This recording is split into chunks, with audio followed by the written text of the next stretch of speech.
Yeah, are you able to see now? Yeah, I can see the desktop. Uh, I can see you Yes. hovering over some of the files here. Yes, now it's this Azure portal, and meanwhile, I'll back to the presentation as well. Okay, so thank you everyone for joining us. It's time. Let's begin. Welcome to a free training session on Azure Storage. We have titled it Azure Storage 101. By quick start, we have Viktor with us. Viktor is a Microsoft certified professional. He's an instructor. He teaches Azure, like he lives and breathes Azure. So he's gonna take us through Azure Storage and the overview and everything. So Viktor, I'm gonna hand it over to you now. Yeah, hello. Good morning, guys, and welcome to this webinar session for Azure Storage. Let me start with my introduction a little bit.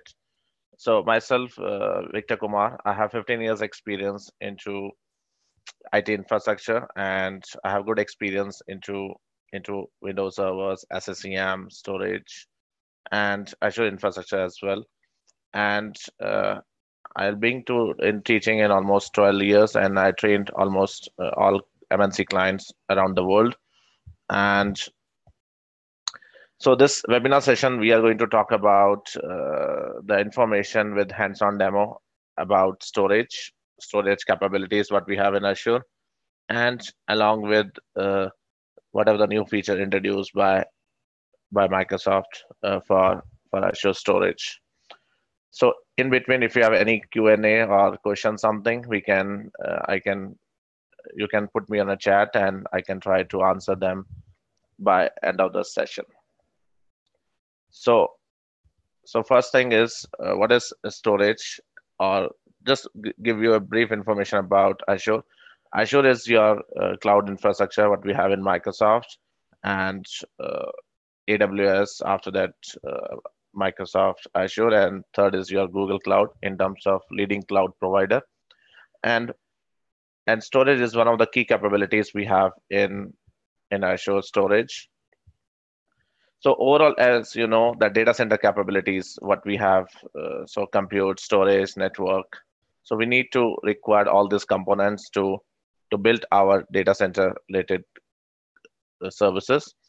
And in this, out of these four important services, today I'm going to cover mostly about Azure Storage. So Azure Storage is a service that you can use to store files, messages, tables, and other information in cloud.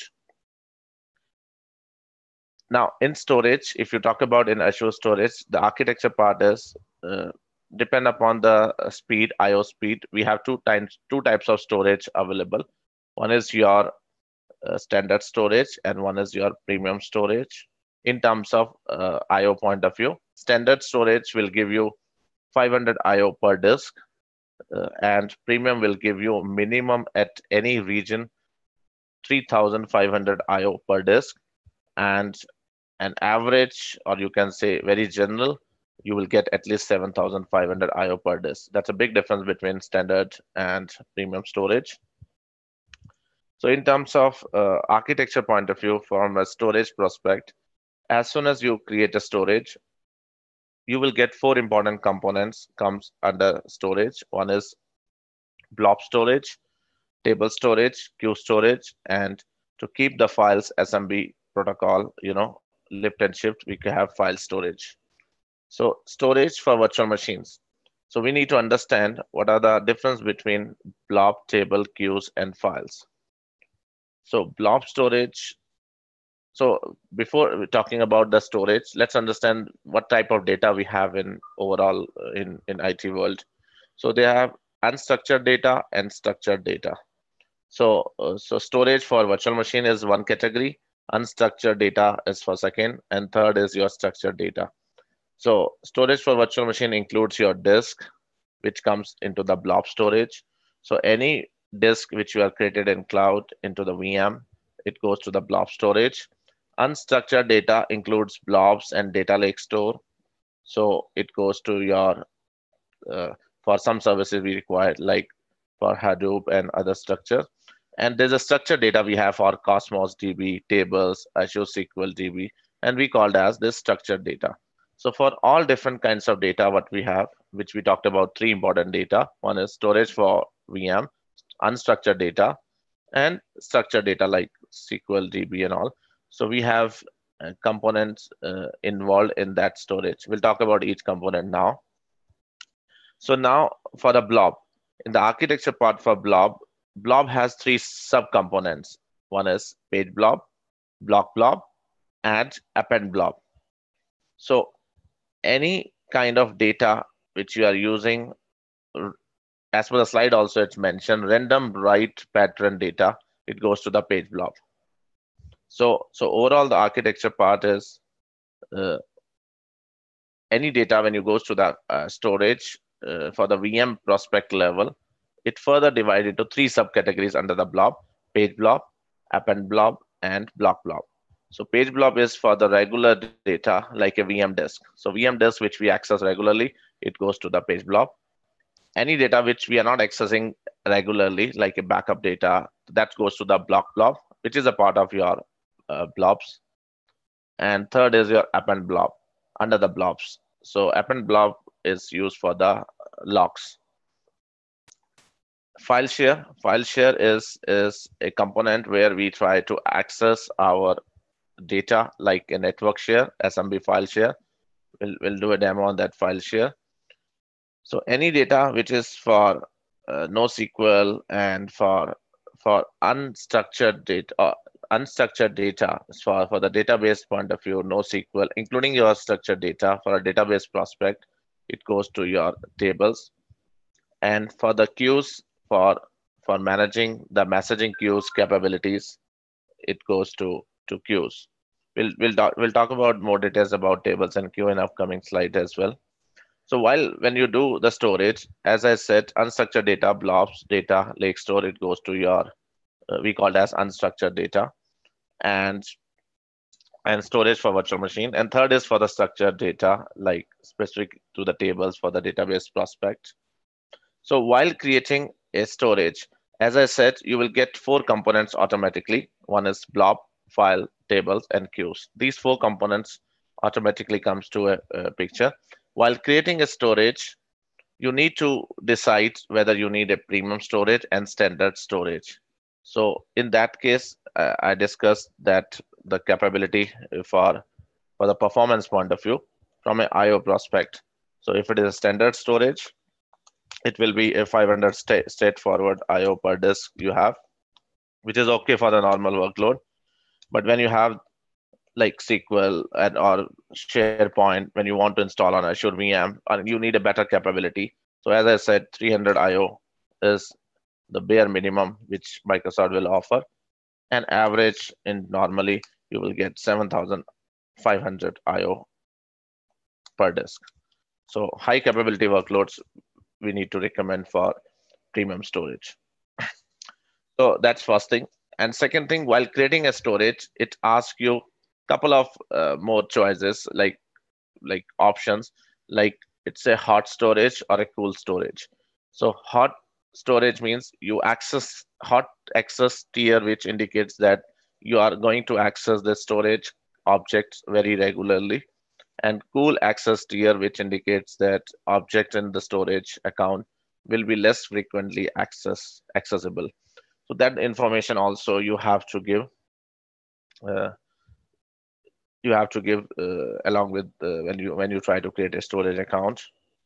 So, and the third option is the purpose, general purpose 1 and general purpose 2. So difference is in general purpose 1, you will get what is called the tiering is not there. So, and for the storage version 2, you have a better SLA as well, plus hot and cold tiering, what I explained you, that also option is available under the version 2. So version 2 is more recommended as compared to version 1. That's a big difference. And third is the another big difference apart from the standard and premium in terms of IO. So in standard storage, you need to decide the replication redundancy option, which I'll talk about in 5 minutes. Replication planning, how frequently your data is going to replicate for the disaster recovery prospect. And this will decide your SLA components. So this is up to your hand, like how you are going to decide the SLA component from the standard. And from the premium, if you say when you are using a premium, your SLA is built in. So your SLA will be 99.99 as a default. So you will not define any replication planning in the premium. By default, Microsoft said 99.99% SLA will be there, and better IO, what we already discussed. So that's a big difference between standard and this. So now in terms of standard, so when you try to create a standard, so SLA, as I said, and the IO, because background is your magnetic drives from the standard prospect. From the premium prospect, it will be your SSD. That's why the SLA is inbuilt along with that IO prospect what we discussed. So very important point, as I said, as soon as you create a storage, you will get that 4 components, what is called blob, table, queue, and file. So as soon as you create a storage account, say unique storage account name, my storage account, so further components will be fixed: blob.co.windows.net, table.q. and co. or file.co.windows.net. So that's the way it will works. So how to create a storage account? So I'll do a demo. So create a resource from an Azure portal and storage account. So while creating a storage account, so I'll give a name called quick STG 100, and capital letter is not acceptable in storage. That's the one important point here. Quick start STG 100 East US. So as I said, when you do the premium, you will do it general purpose 2, and it will not give you any replication choice because 99.95% SLA already there. Sorry, 99.99. Sorry, it's SLA already there. So you don't have that replication choice. So local redundancy, I'll explain you. But when you go with the standard storage, then you go to this version purpose 2, and in that it will give you a good choice. Like 4 choices are there in terms of application. So first choice without SLA is local redundant storage. So local redundant storage means no redundancy at all. It gives you 3 copies within the same storage from a backend, and there's no point of keeping 3 copies of a storage on a same storage box. So typically, just a LUN prospect, logical unit number, what we have in storage. For that purpose, he has doing something, but in reality, there's no redundancy. So, and it's a low cost. So we never recommend to do anything with LRS at least. So what is zone redundant storage? The next level, that's he maintained 3 copies within 3 different storage in the same region. So in case if your one storage is down, second is there, second down, third is there. So 3 redundant at regional level. But the drawback is when your region is down, your storage is down. So this is high availability or redundancy is there only at storage level within that region. So to overcome this, the next Microsoft gave a choice, very best choice. Depend upon when you have non-production workloads, you can use this GRS. Otherwise, the production workload Geo Redundant Storage is recommended because it gives you 3 copies within the data center in 3 different storage, which is equivalent to your zone redundant storage, plus 3 copies outside to the region. Outside to the region means your primary is in East US, 3 copies, and 3 copies will goes to the West US. So this is a recommended option, and all the 6 copies are read and write both. And there's a last option, primary 3 copies we want read and write, and the secondary copies we want only read access. So that's a choice what we have, read access Geo Redundant Storage. because sometime my application team wants, okay, do you have any option like primary copies should be read and write and secondary DR copy should be read? In that situation, we use that. So typically both are almost same, except the secondary copies are read copies. And later stage when primary gets down, read copies we can get read and write access later on. But Geo is the best because all 6 copies are read and write. And then the tiering for the hot and cool, which I explained you. So quick STG 100 is my storage account, general purpose 2.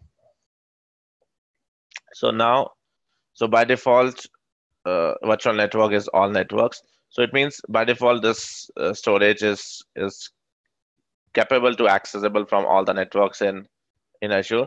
If you want, you can select a specific network. You can restrict only to a specific. I have a VNet called Webinar VNet. So you can do that one choice. Right now, I'm doing with all networks and no tagging. Like this, the storage is for which department tagging. So review and create. So this way,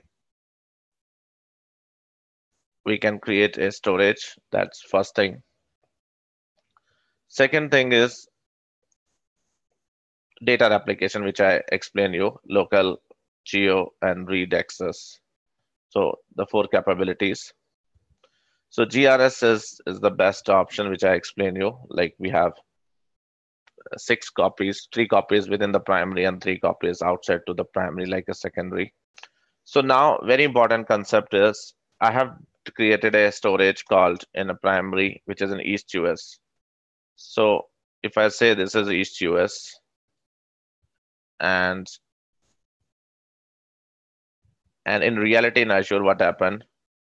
We have 2 data center in East US. That's a Microsoft architecture point of view. East US has 2 data center from a backend, data center number 1 and data center number 2. So whenever you create a workload, you are not supposed to select data center number 1 or 2. In backend prospect, one Microsoft treat like a primary and one treat like a secondary. This is general. And whenever you create a workload like storage, so it comes here, 3 copies in 3 different storage. If primary goes down, for that they have a replica and secondary. This is by default for all the workloads. This is for East US. But now we are talking about if entire East US is down, so which region they will select to create a copy is 3 copies outside to the region. So in that case, we have a concept called paired region. East US is paired with West US. So any workload which required to create a copy outside to the region where user or admins are not supposed to decide or define which region. So then by default, East US replica for that workload goes to the West US. So it means here it will create a storage 3 copies outside to the region. So primary 3 copies here and secondary is here. This is just for their DR prospect, in case if this is down due to some reason, and then we have the second data center in the same region. So how typically they do that? They just say New York location number 1. This is the primary one, and 80 to 90 miles away from this location, they do the second data center, which will be location number 2. This is the way which they define. So the main concern here is like if you are creating this storage in East US and 3 copies comes here, 3 different storage, and you are not defining outside it goes to which region, so then it automatically goes to the paired region. So that's very important. Like in now I'll go to the storage account, quick STG 100. And if I click, you see primary is available and secondary is available. This is called Geo Redundant version 2. East US is the primary and West US is the secondary, like that. So every region there is a there is a what is called every region there is a paired region is there, and then it automatically comes to that paired region. Okay, so now overall, if I see the real the comparison point of view, like which option you will get what features, so then you see replication choice LRS. So So GRS have all the options, unavailability with the data center region wise. So this is there. And GRS option you will get in version 1, version 2, both the type of storage. What is that blob type of storage? So blob type of storage is typically we use only when we do the backup jobs. As I told you, in reality, the what is called your uh, this one blob storage. Blob storage has three components: page blob, append blob, and block blob. So if you're creating a storage called only for blob, you're not supposed to keep your regular files. It's only for the backup purpose.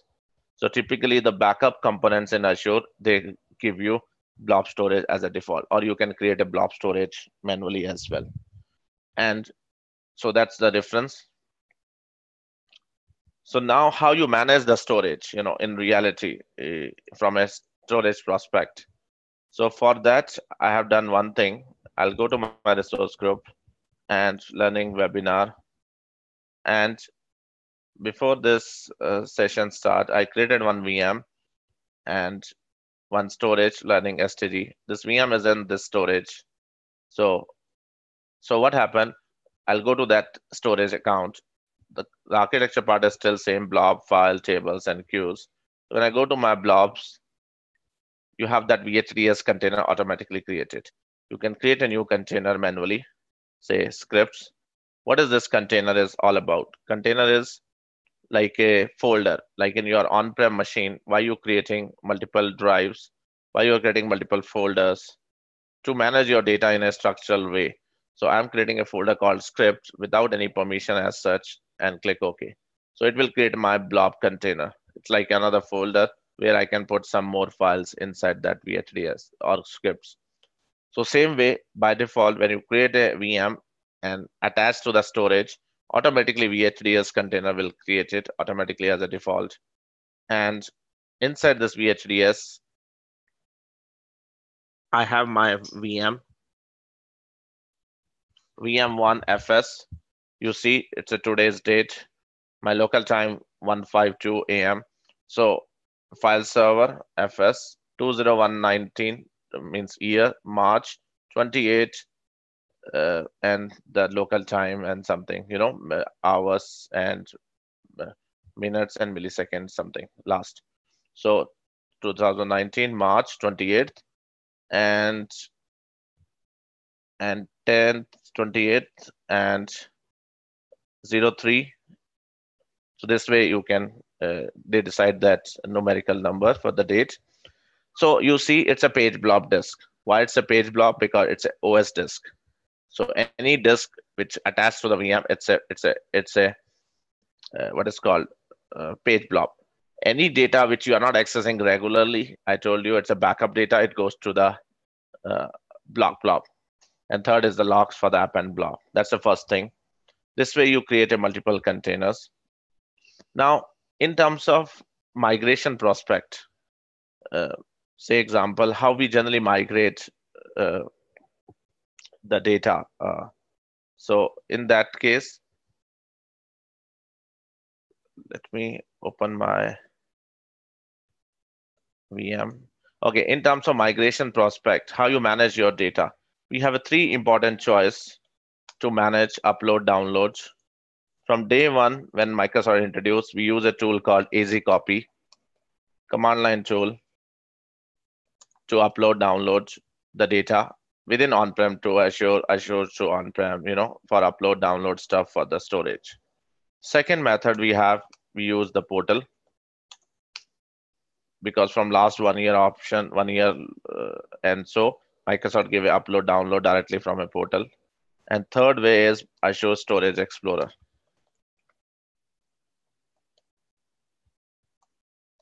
And we'll talk about all the components one by one. Let's do the first portal. So you see when I go to the portal and VHDS, I want to migrate one disk. So I'll go to my disk management from my laptop. And I'm going to create a disk. In reality, we have two choices. Suppose your customer is saying, can I move 1000 GB data from my on-prem? So that whatever the total size of the data, just put it some 25% extra and create a VHD file. Say example, in my case, I'll create a VHD file under downloads. Name is disk1. So I repeat, this is very important point. Whatever your data plus something extra, you create this what is called storage VHD file. Copy your entire data into this disk, which you want to migrate from my on-prem. This is for the only the data migration, and we have a server migration as a separate component in Azure, which migrate your entire workloads, including C drive, D drive, entire VM itself. It's migrating. That's a separate component. So now I'm going to create one small file right now for a migration purpose.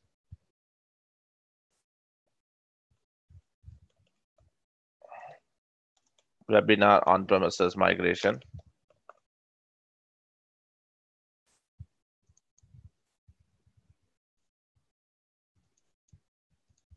So whatever the data based on the disk, you have to deattach that VHD. And reason is when you are trying to migrate, you should not use that disk. So that's the purpose. And when I go to my storage, upload, and it's clearly saying upload goes to the page blob because upload.vhd file. So VHD always goes to the page blob. So I'll give this path under downloads.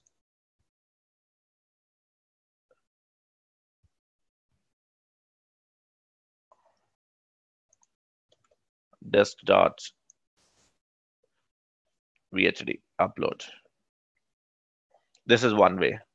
Second way, I don't need to create a VHD and other stuff. Microsoft sysinternal have a tool called disk to VHD. Suppose your customer saying, okay, can I migrate this entire D drive 100 GB data? So you download this disk to VHD sysinternal tool, which is a hardly less than 1 MB tool, and run one simple command. Disk to VHD space which drive letter, star means everything. So D drive, D colon, and where I should keep my VHD file, say E drive or somewhere else. So it takes some 3-4 hours. Whatever you have in D drive, they copy entire data and give a drive name, whatever the drive name you've given .vhd. And once you got the VHD, you know the way how you handle it, which I'm going to explain you.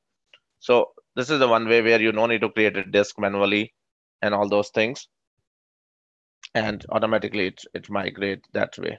So if I go to that my demo, so now upload is 60 MB.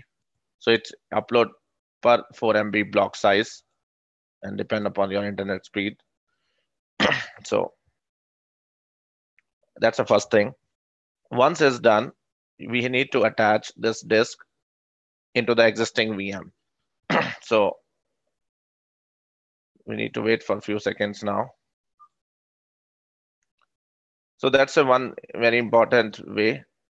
One is for upload this way, and second way is directly use disk to VHD. We got that VHD file. Again, you need to upload. So end situation is, if you see the overall end way, that we need to end result, we need .vhd file, which is supported in Azure. And then we need to upload, move this to a storage prospect. And once this comes in the storage, we try to attach that disk into the existing VM. So this is done. So if I go to my VM, VM1-fs,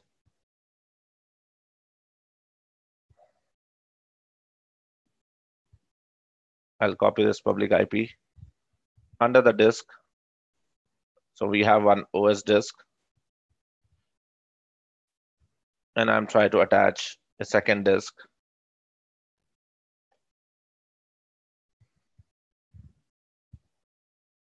this will be not an empty disk. This will be existing blob, and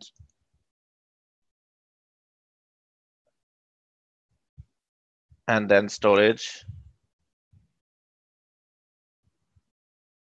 VHDS, the container where my disk is. So you see this is available.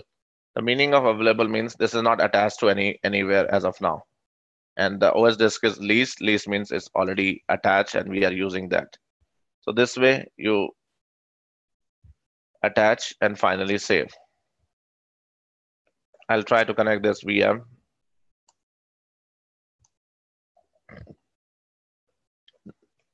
Now,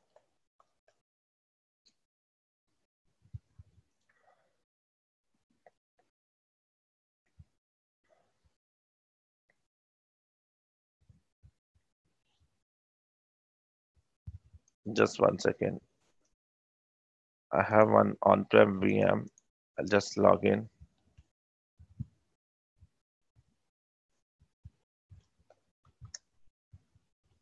I'll restart this. That's it. Okay, so back to this Azure VM. So you see now, C drive is 127 GB, always be there, along with your 100 MB, which we migrated. So this is one way, the portal. Second way, download a tool called latest tool, graphical tool, no command line, what we are doing, easy copy old days. So that's called download Azure Storage Explorer.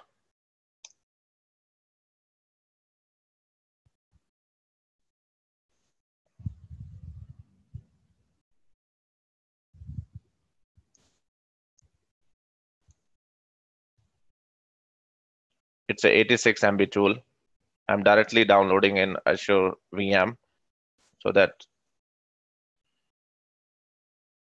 and this tool is a graphical tool, which is a very popular tool now from last 1 year, which is a Microsoft tool. Old name, it was Codeplex. There's a company name is Codeplex, which developed this tool. And after some 2 years, later stage, Microsoft acquired that tool. And now this is a Microsoft proprietary. So this tool will give you a capability to manage entire Azure storage completely from the graphical prospect. So before this tool and before this portal, which I show you the upload and download stuff, we don't have any way we try this easy copy command line tool. So that's one way. Now,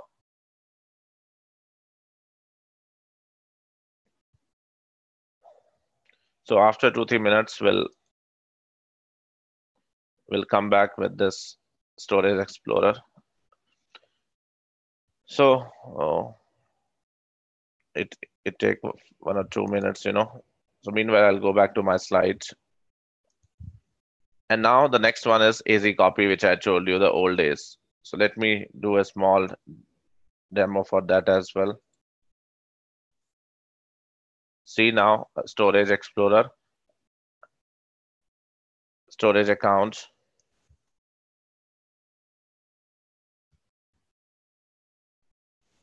And then we need to connect with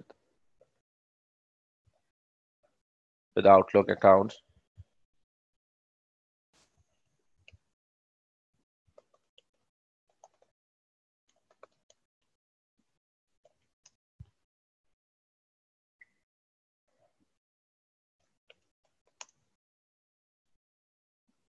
So once you authenticate yourself with Azure,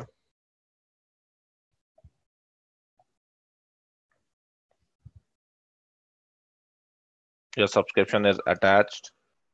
And after that, you are in a position to manage the storage. If you see the storage in the demo, it's quick STG 100, and we are working on learning STG storage, and we already have 2 blobs, scripts and VHDS. And in scripts, we don't have any data right now, but we can upload any data. So directly the upload, you don't need to learn with the command line what we are doing, upload files, folders. So anything you can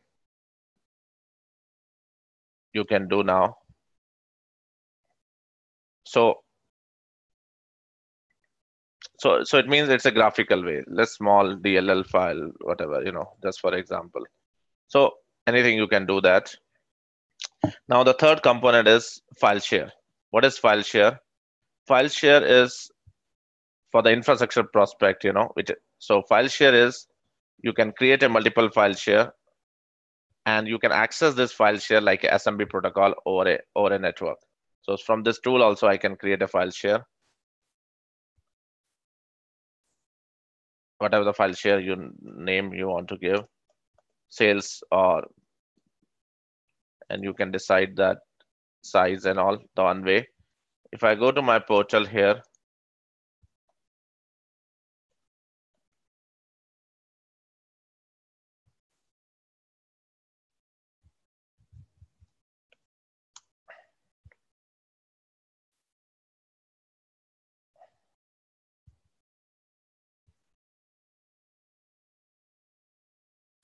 storage, so and learning STG,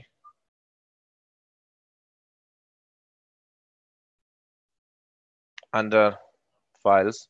So the folder which I have created is there now in sales, 5 terabyte by default. The only thing is it gives you the maximum.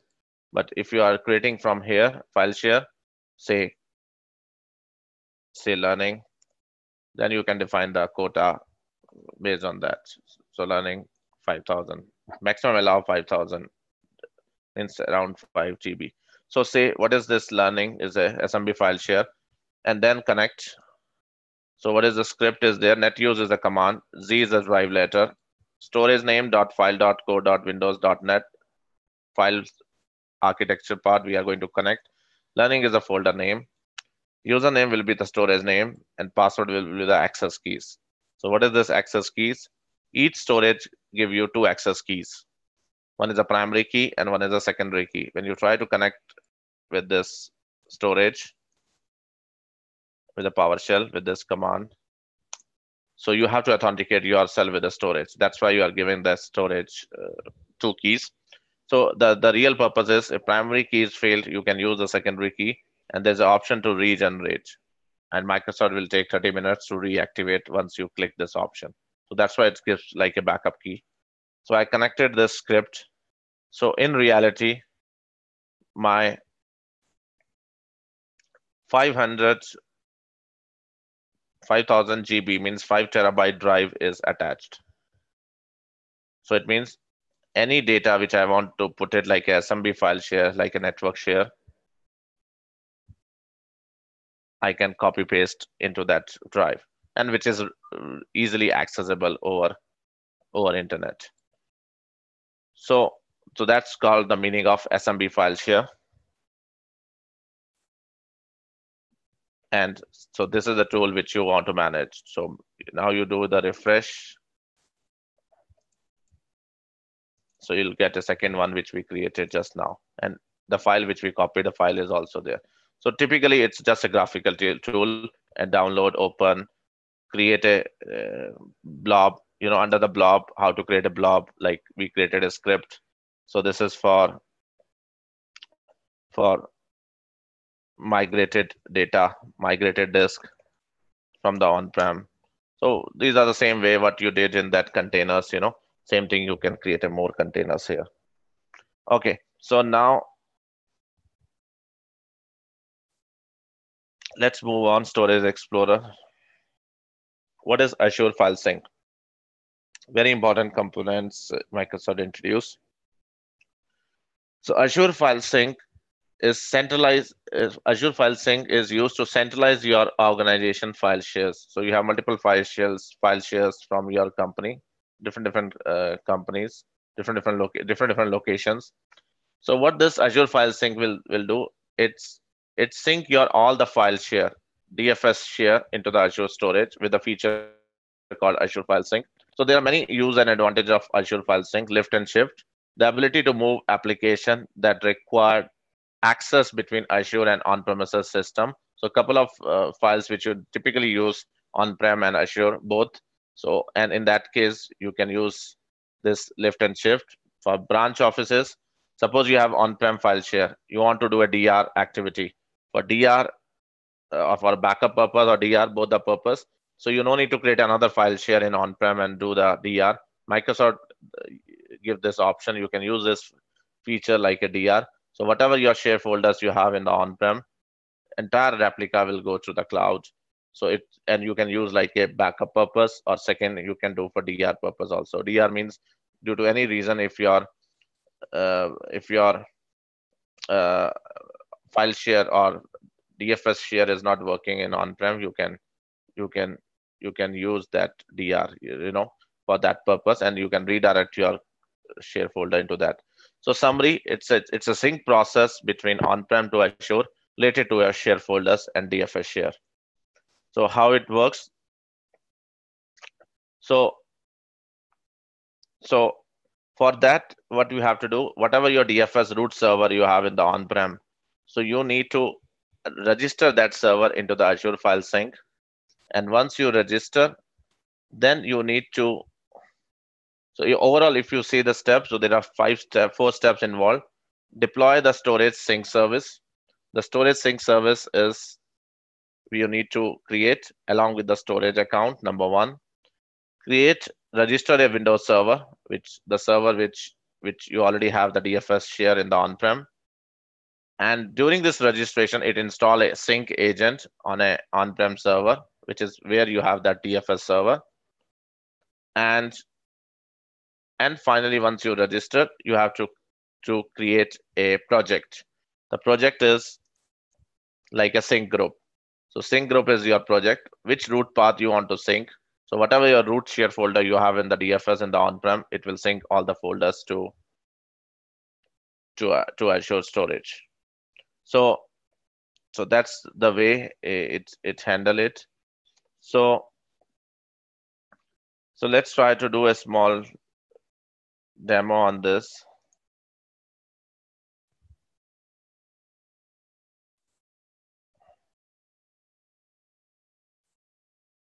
So I'm going to download one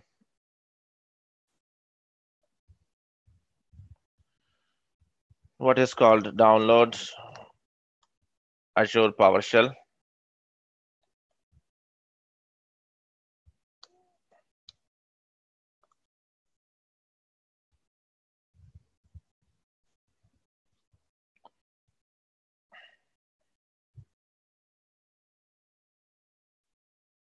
Windows install.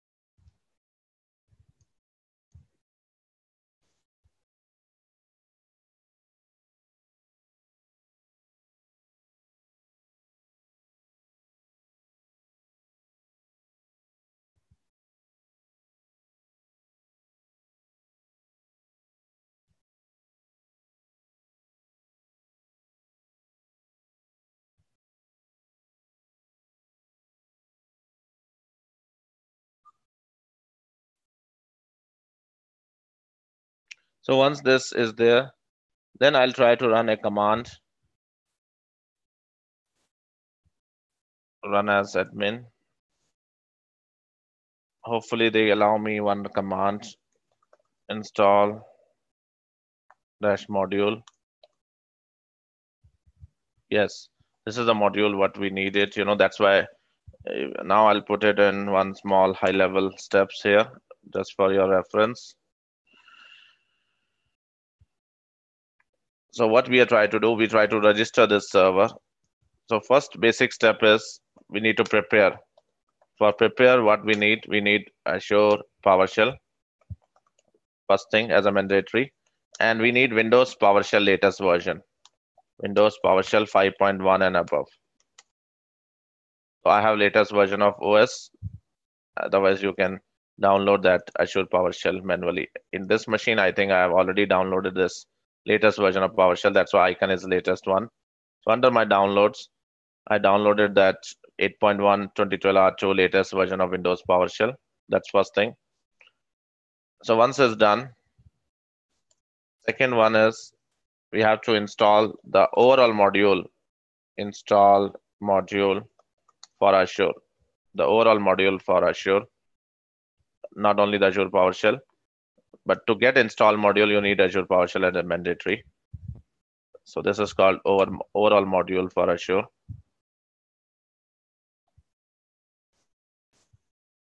And finally, yes.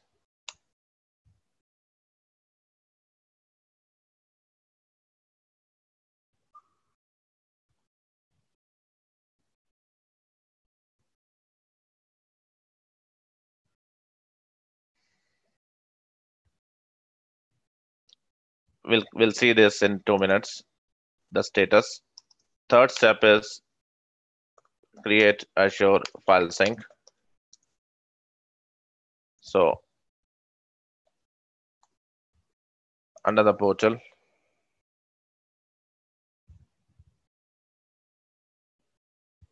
create a new service, Azure File Sync.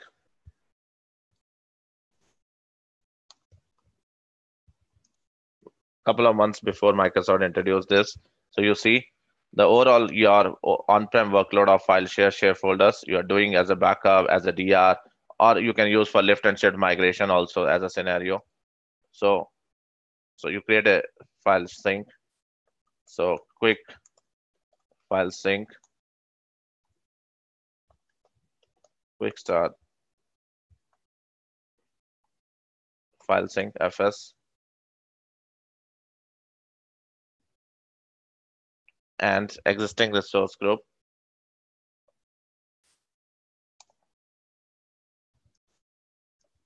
Learning webinar, create.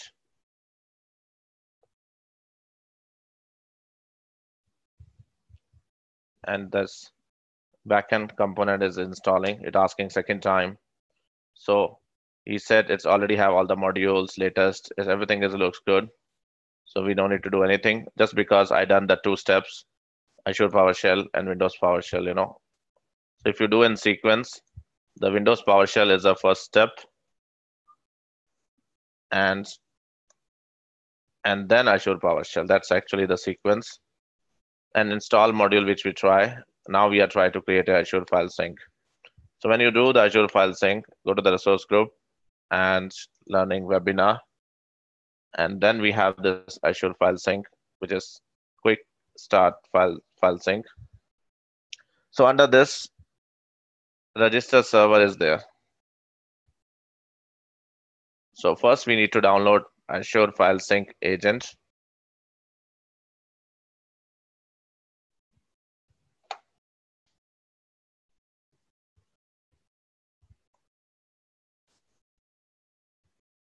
So this one is 2012 R2. So sync agent version 5 for 2012 R2. So now I'll make a one diagram here. So you see the on-prem. This is your on-prem workloads. You have your root DFS file share,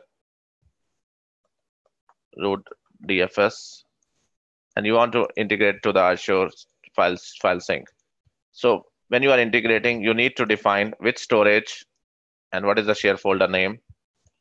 So that you need to define. So under that storage, under the learning STG, I'm creating a new file share just to the sync service. Name is migrate FS. So all my on-prem workload of share folder goes to this migrate file server under this file share. So now back to my registration of the on-prem server under the file share. I'm trying to install this sync service.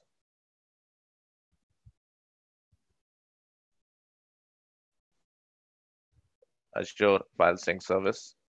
This we need to install the server which you want to register. So this is my on-prem server, which we want to register. For example, latest Windows update.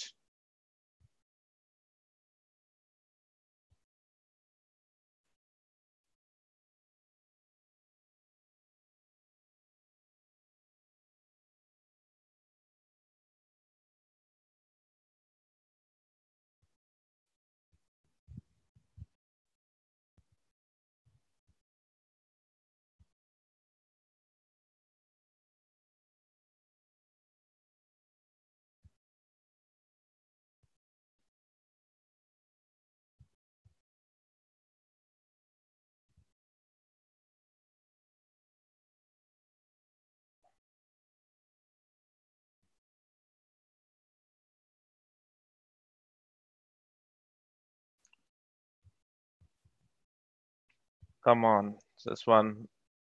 So we need to register this server. Once it's registered, we need to do a target groups, like which root folder of a DFS want to sync. So meanwhile, I'll do one thing.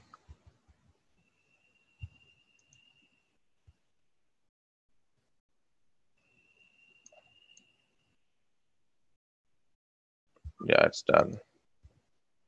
So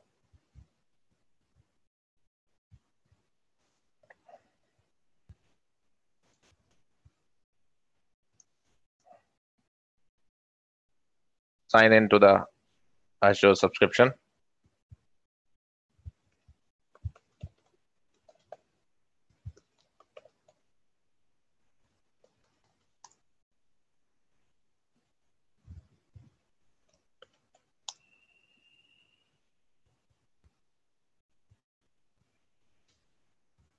So then it picked the subscription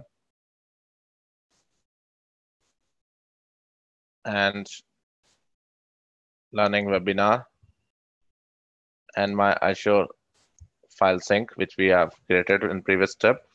And I'll try to register this server under this sync service. And for final, that's why it's asking the second time the authentication. Do you really sure to register this server under this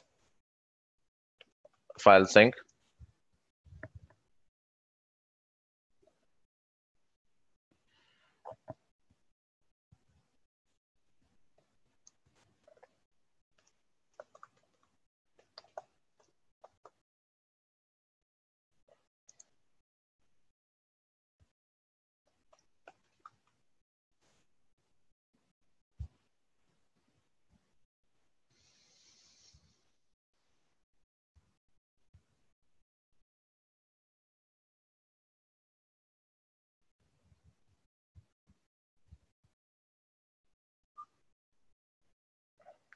So now registration is successful. So if I see the registered server, we'll get one server, which is my local server here, win VM1-FS. And finally, the sync group. Sync group means like a target group. So say production target 1. Then it asks you which storage. So learning STG. And finally, it asks you which file share. So whatever my root file share in the DFS share of my company root, we have 100,000 shareholders inside the root. I'll put one file. This is my root share, So DFS root share you have to give.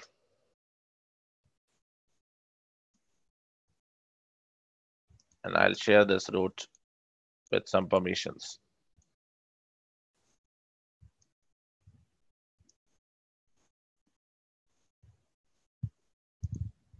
Sharing and security.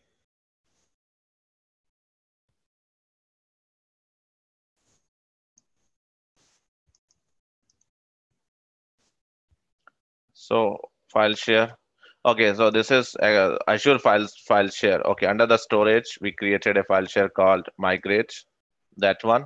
That's called that what is called sync group as a target. Under sync group, when I click, it asks me tell me which location you want to sync as an endpoint. So when I click on the endpoint is typically your register server, file server, and the root path. And we already given this root path, where the DFS root. So what happened inside this root, I have thousands share folders, in my company. So entire thousands share folders, entire root, it will sync. And end result is when I go to my storage,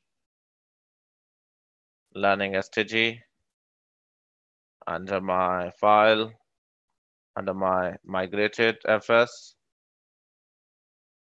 you see system information is picked.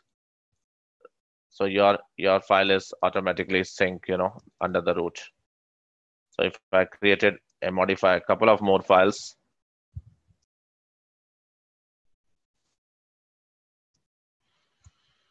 within a second you will get the file here, see. So after that you use this as a DR, as a backup, or as a migration for the lift and shift for the file server. That's your target. So yes, now I think we can take some Q&A questions in between. So I recommend, guys, this is a one topic which I have took it, but otherwise in Quickstar we have almost AZ100, AZ101, two different full-fledged courses also there. So whenever you need to learn end-to-end for the migration and for this, I recommend you can talk to that backend team as well. So now if you have any question, please put me in chat, or you can unmute yourself, and I'm ready to answer anything in Azure. Yeah, so I don't think attendees here have the ability to unmute, but Okay. I would love for you guys to put any questions in the Q&A section. But at least they can do it in chat, right? They can put it in chat. They can put it in Q&A. Okay. There's a separate box for Q&A. Yeah. Okay. And later on, so for example, it happens, this is just a 1 hour session. So if you have any questions later on, feel free to reach out to us at either marketing@quickstart.com or at expertconnect.quickstart.com. Yeah, if you put both the email address over a chat, it will be easy for participant to send some queries later stage as well. Oh, So we'll be reaching out as well. And yeah, I'm putting it. Okay. Yeah, marketing@quickstart.com. Okay. So yes, guys, I see there are 20 plus attendees. So do you have any question? So it looks like we don't have any questions. So thank you everyone for attending. Thank you, Victor. Again, it was a really good training sessions. We'll be doing a lot more, especially on Azure related topics in the coming days. Thank you for attending, and see you guys next time. Thank you, Victor. Yeah. Okay.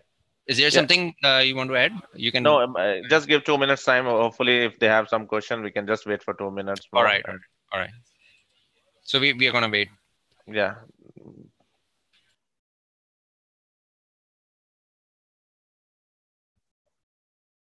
Guys, one more last chance at least. If you have any question, just put a chat message so I can answer it. Otherwise, you can send that email to marketing@quickstart.com and expertconnect.quickstart.com forum. Yes, I think there is no question more now. So. All right, guys. Thank you, Victor. Thank you everyone for joining. See you. Thank you. Bye. Bye.